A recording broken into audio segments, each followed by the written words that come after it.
নমস্কার বন্ধুরা, এখন সকালে খাবার খাচ্ছি। ধোঁয়াটা সাদা ভাত, গরম ভাত, পোস্ত দিয়ে আলু ভাতে মাখা। আর গতকাল বাসি আলু ছিল, সেই আলুগুলো ভেজে দিলে আমি খুব ভালো খাই, এগুলো নিয়ে আমার ভাত খাওয়া যায়।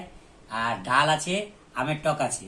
কিন্তু এখন বাজারে গিয়েছিলাম যে উদ্দেশ্যে, সেই উদ্দেশ্যটা আমার সফল হলো না, কেননা আজকে হচ্ছে সপ্তাহে ছুটির দিন, মঙ্গলবার।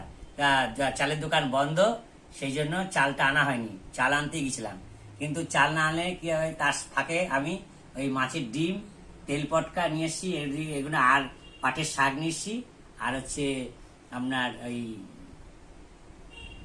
পেঁয়াজ নিয়ে এসছি। এগুলো নিয়ে এসে খুব গরম লেগেছে, গরম লেগে একটু ফ্যানের তলায় বসেছি।